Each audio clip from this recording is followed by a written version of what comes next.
The great ship hung in the sky above Earth. It was a dark, twisted shape like a thorn from some giant, dead plant. It blocked the sun over the Korean peninsula, casting a long, cold shadow on the world below. This was the World Reaper, the flagship of the Cathar Imperium. Inside the ship, its master watched the blue and white world. He was Monarch Cathar. He was tall, with a hard, shiny shell like an insect. His many-faceted eyes saw everything. He felt the fear from the planet. It was a good feeling. He knew the humans were beaten. They just needed to be told. On the bridge of the human ship, the dauntless Commander Lee Jun stood very still. He looked at the view screen. It showed the massive alien ship.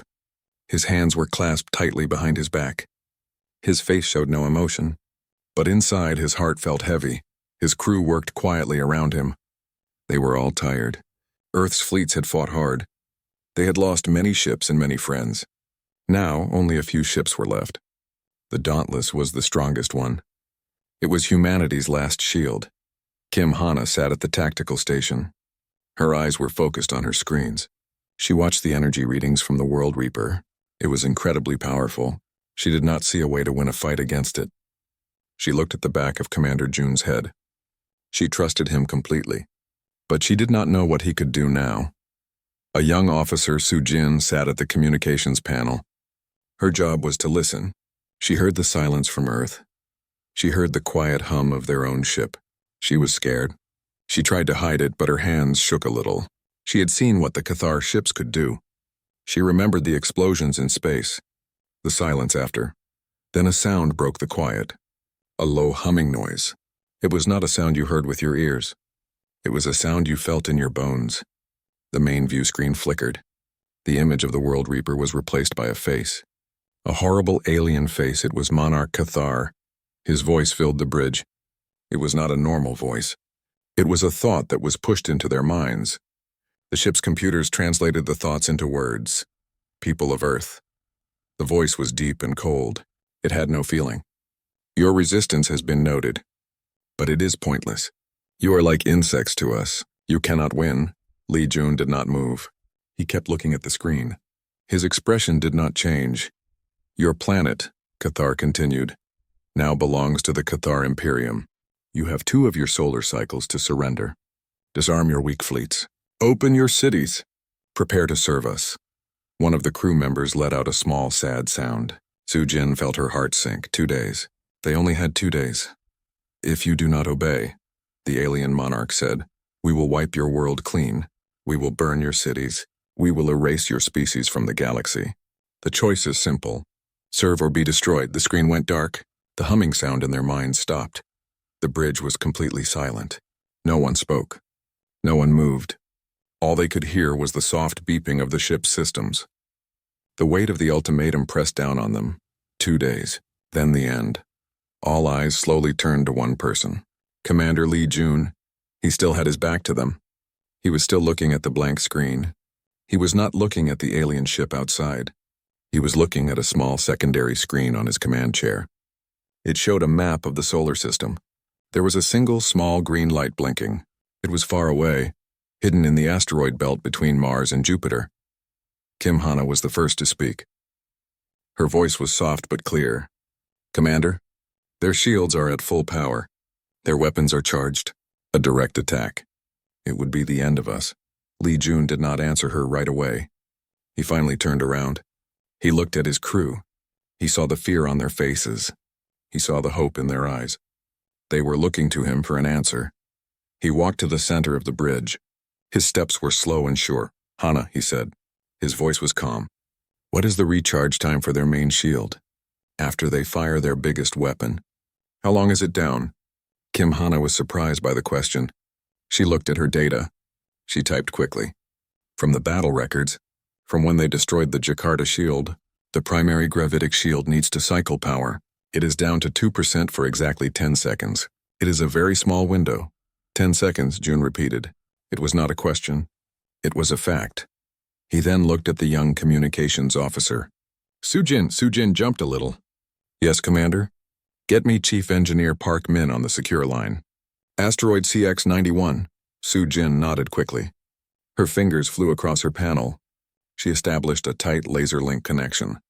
It was a very narrow signal, hard for the enemy to detect. A moment later, a man's face appeared on a small monitor. He had a smudge of grease on his cheek. He looked tired, but his eyes were bright. "Commander June," Parkman said. "It is good to see your face. We saw the big ugly ship show up. We were waiting for your call." "The package, Min," June said, getting straight to the point. "Is it ready?" A big grin spread across Parkman's face. "Ready and waiting, sir. The silent Chalama is sleeping, but she is ready to run. Just say the word. Good, stand by." June cut the connection. He looked back at the main screen. He switched the view back to the World Reaper. It sat there dark and threatening. It thought it had already won. Lee Jun took a deep breath. He looked at Kim Hana. He looked at Su Jin. He looked at every person on the bridge. "Open a channel," he said. His voice was still calm, but now there was a sharp edge to it. "A wideband channel. Send it to the World Reaper, and broadcast it to every station, every city, every person on Earth who can hear it." Su Jin's eyes went wide. "Commander? To them? And to everyone. Do it," June said. He straightened his uniform. He stood tall in the center of the bridge. He was just one man on one small ship against a giant. But in that moment, he looked like the most powerful person in the room. Kim Hana watched him. She did not know what he was going to do, but she saw the look in his eyes. It was not the look of a man who was about to surrender. A small spark of hope ignited in her chest. The channel light turned green. Lee Jun was now connected to the alien Monarch and to all of humanity. On the view screen, the face of Monarch Cathar appeared again. He looked bored. "You have your answer so soon, little human?" Cathar's voice echoed in their minds. "Do you accept our generous terms?" Lee Jun looked directly into the screen. His face was a stone. His voice was cold and flat. It was the voice of a man who was not asking, but telling. "We have a counteroffer," he said. The silence on the bridge was absolute. It was a heavy, thick silence filled with the echo of the commander's words. Kim Hana felt her breath catch in her throat. "A counteroffer? To them?" She watched June, her mind racing, trying to see the plan in the rigid line of his back. On the screen, Monarch Cathar was motionless for a moment. Then a low, rumbling sound like stones grinding together emanated from him. It was laughter. The psychic translation made it feel cold and mocking. A counteroffer? Cathar's voice was a sneer in their minds. "You have nothing to offer. You have no leverage. You have only defeat." Lee Jun did not flinch. He stood perfectly still, his eyes locked on the alien Monarch. "You have 10 seconds, he said, his voice still flat and calm. "Drop your shields. Power down all your weapons. Surrender your fleet to the United Earth Defense Force." The laughter stopped. Cathar leaned forward, his multifaceted eyes seeming to glow with a faint, cruel light. 10 seconds? You are not just defiant, you are insane. We gave you 2 days, and you waste our time with this foolishness? "The clock," June said, his words sharp and precise, "started the moment I began speaking. You now have 5 seconds left." He turned his head slightly, just enough to look at Kim Hana. His gaze was intense, a silent command. "Tactical," he said, his voice cutting through the stunned silence on the bridge. "Lock all forward batteries on their ventral axis. All power to targeting systems." Hana's hands moved before her mind had fully processed the order. Years of training and trust took over. Her fingers flew across the console. "Aye, Commander." Targeting lock established. Ventral axis acquired. Lights on her panel switched from green to a steady pulsing red. On the main viewer, a targeting reticule appeared, circling the belly of the massive World Reaper. "Signal the Chalama," June said, his voice low but clear. "Authorization code Hammerfall. Execute on my mark." Su Jin, her face pale, fumbled for a moment before sending the pre-written encrypted burst of data. It was a single word, a single command aimed at the distant asteroid belt. "Signal sent, Commander," she whispered, her voice trembling. On the bridge of the World Reaper, the mood had shifted from bored amusement to cold confusion. Cathar's tactical officers, smaller versions of their Monarch, chittered and clicked, their claws skittering across glowing panels. "Report!" Cathar's voice boomed in the confined space of his throne room. "The human ship has a target lock on us," one of his officers said, its voice a high-pitched whine.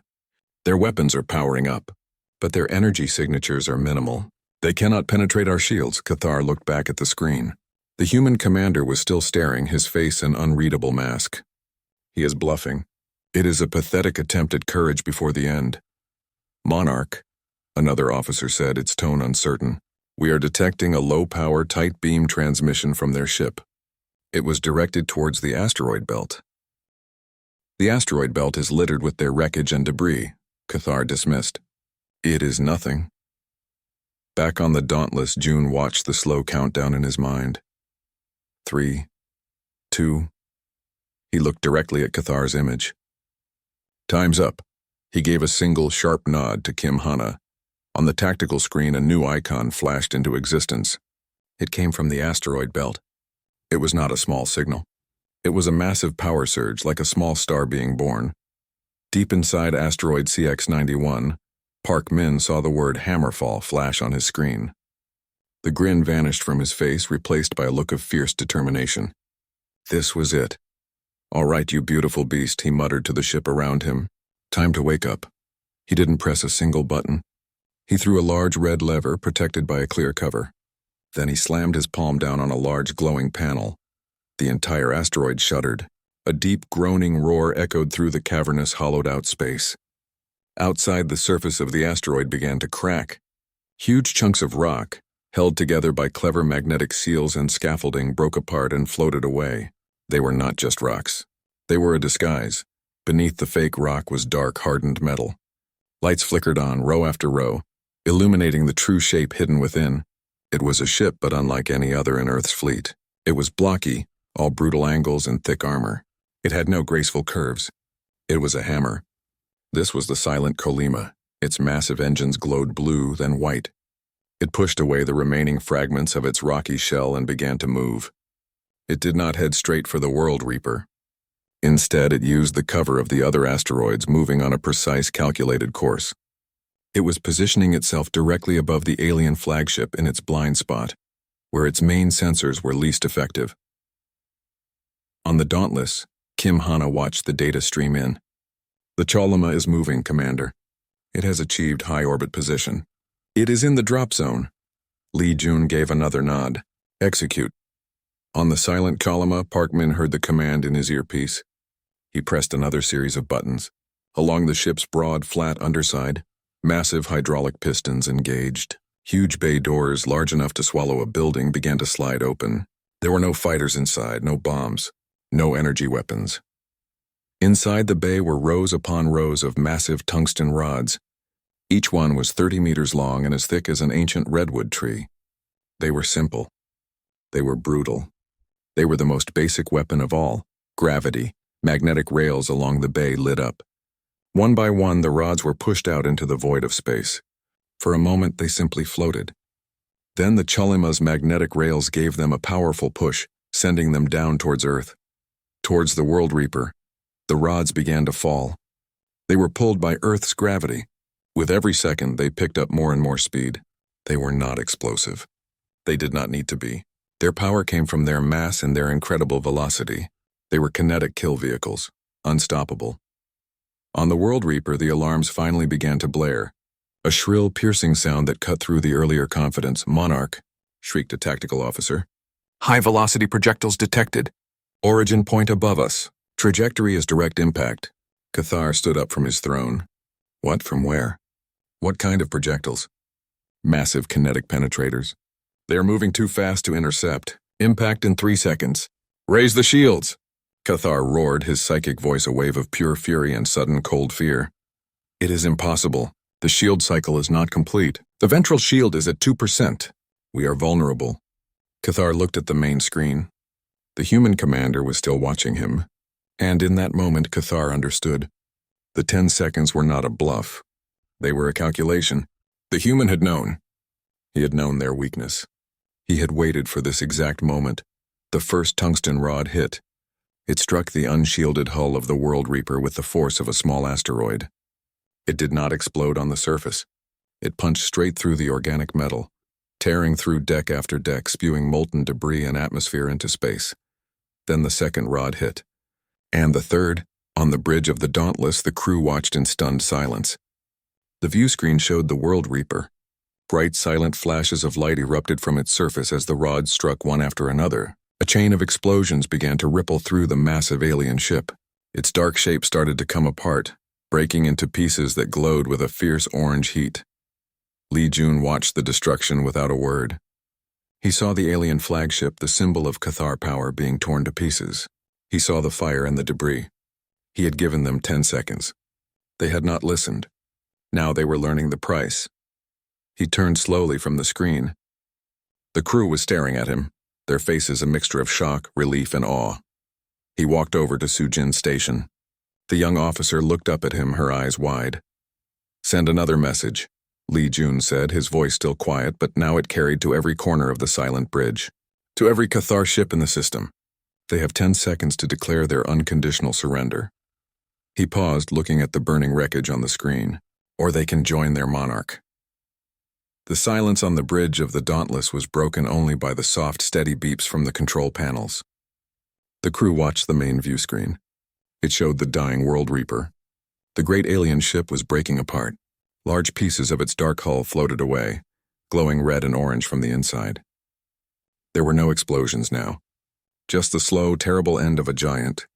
Kim Hana looked at her tactical screen. The energy readings from the alien ship were fading fast. It was dead. It was really dead. She had to force herself to breathe normally. She looked at Commander June. He was still standing in the center of the bridge. He looked calm, but she could see the tightness in his shoulders. He had carried this plan alone for a long time. Sujin felt a tear roll down her cheek. She quickly wiped it away. It was not a tear of sadness. It was a tear of relief. The heavy weight of fear was gone. It was replaced by a shaky, unbelievable hope. She looked at the commander with pure admiration. He had done it. He had actually done it. Li Jun walked to Sujin's station. His steps were slow and measured. The young officer looked up at him, her eyes wide.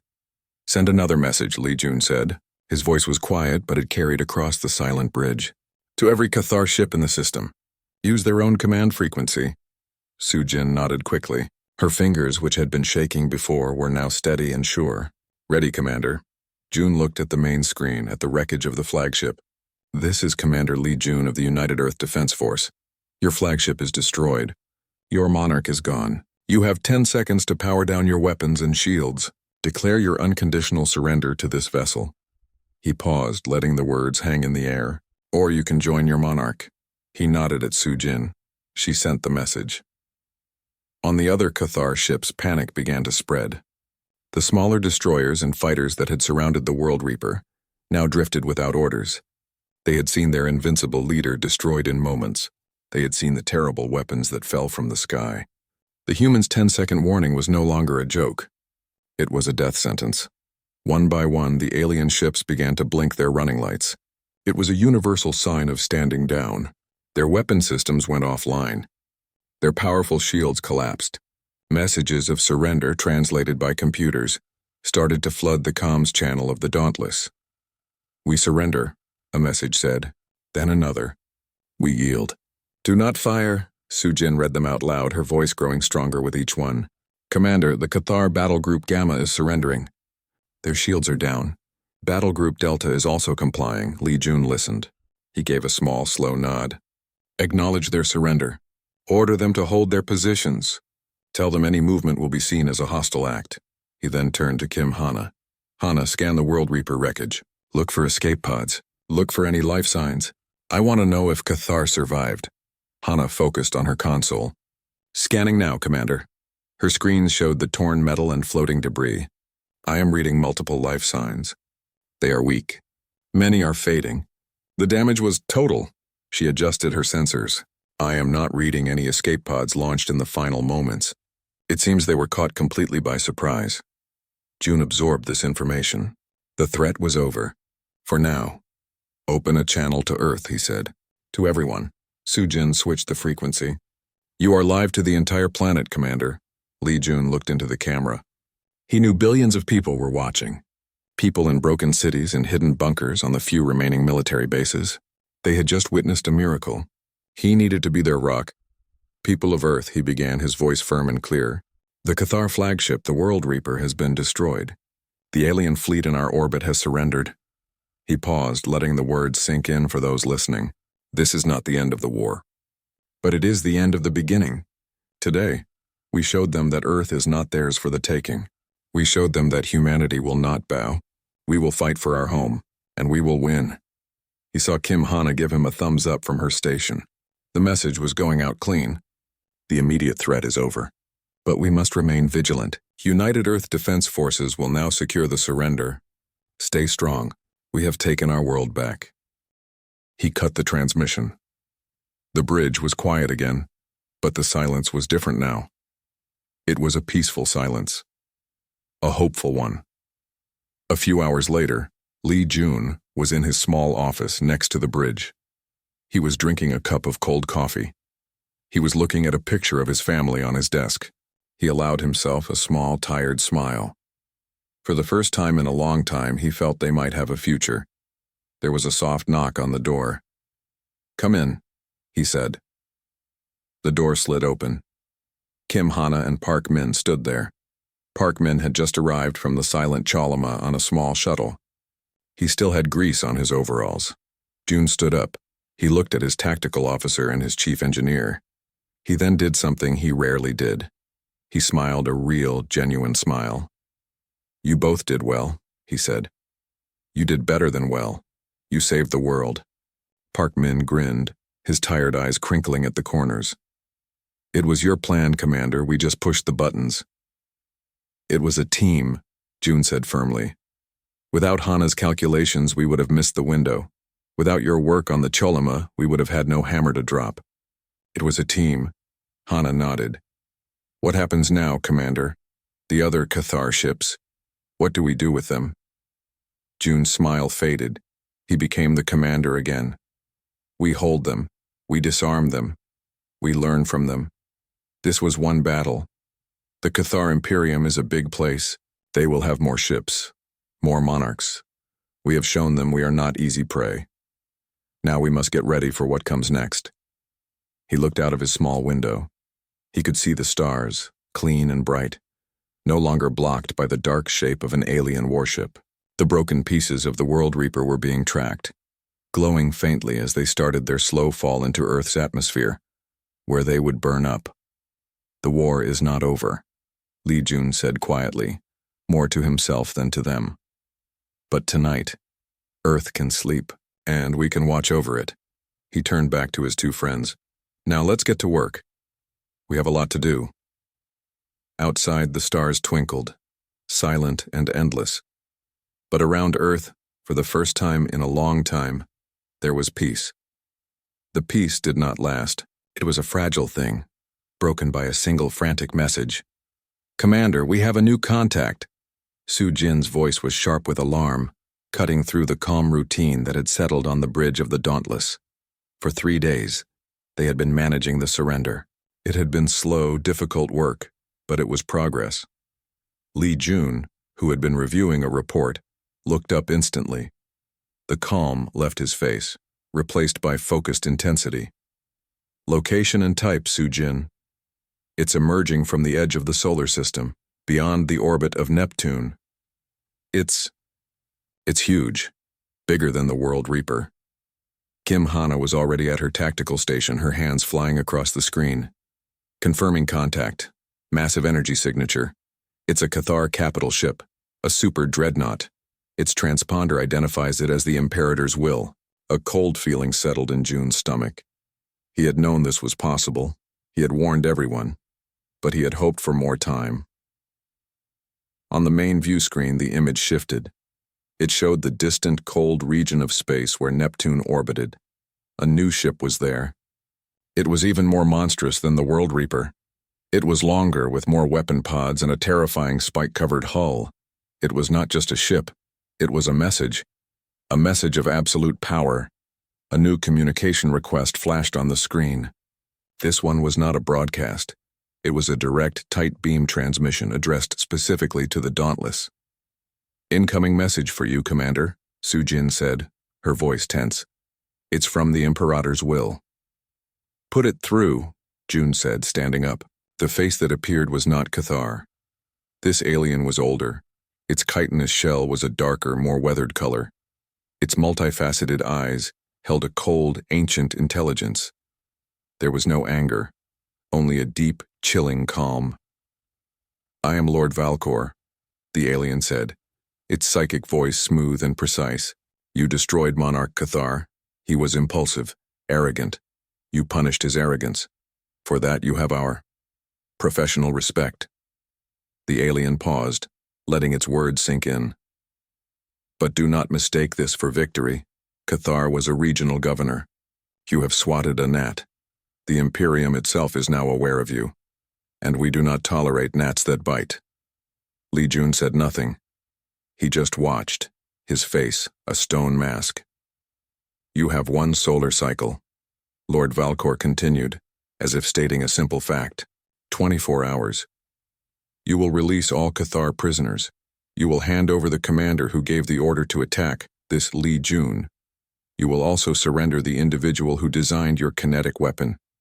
Then, Earth will be assimilated into the Imperium as a mining colony. Your species will be allowed to serve. It is a generous offer considering your actions. The screen went dark. The bridge was silent once more, but the fear had returned. It was a different kind of fear now. Deeper. Before, they were fighting a bully. Now they were facing the real power behind the throne. Kim Hana broke the silence. Commander, their shields are a new design. My scans show they have a rotating frequency. A 10-second window won't work. They've adapted. Li Jun slowly sat back down in his command chair. He stared at the image of the new ship. It was an impossible problem. They had used their one great trick. The enemy had learned. The silent Chalama was being rearmed, but it would take weeks. They had one day. Options? Jun asked, his voice low. Hana shook her head slowly. A direct assault is suicide. Our weapons cannot get through their shields. Their weapons are powerful enough to likely destroy the Dauntless in a single shot. Park Min's voice came over the comms from the Chalama. Commander, we heard. We can try to rush the rearming, but we don't have enough rods, and even if we did, their shield tech. It's different. I don't think the drop will work. Li Jun closed his eyes. He thought of his family on the surface. He thought of every person on Earth. He had given them hope. Now he might have to be the one to extinguish it.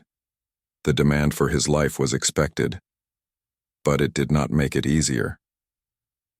He stood up again.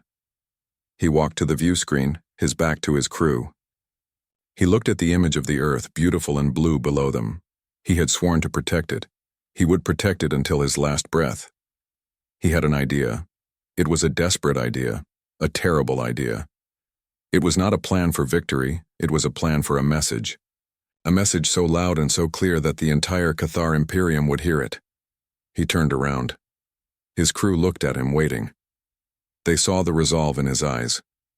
Hana, he said, I need all the data on the World Reaper's destruction. The energy, signatures, the explosive yield of the impacts, everything. Hana looked confused. Of course, Commander, but why? And Sujin, he continued, his voice gaining strength. I need you to open the widest channel you can, the strongest signal. I want to broadcast to that ship, and I want to broadcast back towards where they came from. I want to send a message so far that every Cathar ship in this part of the galaxy will hear it. What are you going to do, Commander? Kim Hana asked, her voice full of worry. Li Jun looked at the image of the Imperator's will. He called us gnats. He thinks we are just an annoyance. He thinks we will bow to a bigger master. A cold, hard smile touched his lips. We are going to show Lord Valcor what a gnat can do. We are going to show him that humanity does not surrender. We do not bargain. When pushed into a corner, we bite, and we bite hard. He walked back to his command chair. He wants the commander who gave the order. He wants the designer of the weapon. He can have us. But he is not going to like how we deliver ourselves. He sat down. The plan was forming in his mind. It was a suicide mission. But if it worked, it would buy Earth more than time. It would buy them a legend. It would show the Imperium that Earth was not a prize to be won, but a fire that would burn anyone who tried to touch it. Park Min, Jun said into the comm. Forget rearming the Chalama. I have a new job for you. It's going to be much, much bigger. He looked at Kim Hana. And Hana, run the calculations for a warp core breach, the biggest one you can model. I need to know what would happen if a ship like the Dauntless detonated its warp drive right next to a shield like theirs. The bridge went completely silent. They all understood now. He was not planning to fight the ship. He was planning to turn their own vessel into the ultimate weapon. Li Jun looked at their horrified faces. "We have one day," he said softly. "Let's make it count." The bridge of the Dauntless was a tomb. Kim Hana stared at her commander, the words echoing in her mind. Warp core breach. It was not a tactic. It was an ending. It was the destruction of their ship and everyone on it. Li Jun saw the shock on their faces. He understood. "They have given us no choice," he said, his voice calm but firm. "They have adapted to our last weapon. Our ship cannot beat theirs in a fight. But our sacrifice can send a message they will never forget." He stood up and walked among them. "This is not an order. This is a choice. I will ask for volunteers. Anyone who wishes to leave, we will transfer you to the silent column or to a shuttle for the surface. There is no shame in it." He looked at Su Jin. The young officer's face was pale. "Su Jin, you have family in Busan. You should go." Su Jin swallowed hard. She thought of her parents. She thought of her little brother. Then she thought of them living as slaves to the Cathar. She looked at the commander. He was willing to die to stop that. She straightened her shoulders. "My place is here, sir. I will operate the comms." Jun gave her a slow, respectful nod. He then looked at Kim Hana. Hana met his gaze. Her mind was a whirlwind of numbers and calculations. A warp core breach. The energy release would be tremendous. It could theoretically overwhelm the new shields if they were close enough. It was a grim, dark math problem. She took a deep breath. "I will run the numbers, Commander. I will make sure it works." A smile, thin and tired, touched Jun's lips. "Thank you, Hana." He opened a ship-wide channel. He explained the situation. He explained his desperate plan. He asked for volunteers for a one-way mission.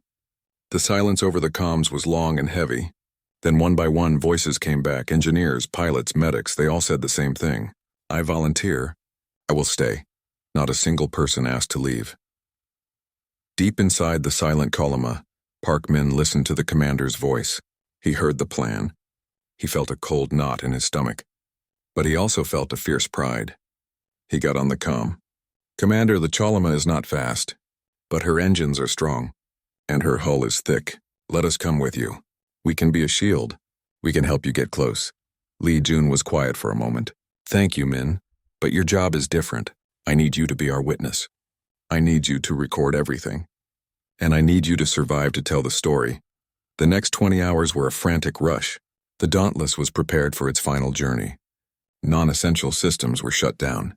All power was diverted to the engines and the warp core. Kim Hana and her team worked without rest, calculating the precise moment and distance for the detonation. Li Jun sat in his office. He recorded a final message. He spoke to his family, telling them he loved them. He spoke to Earth, telling them to be strong, to never give up.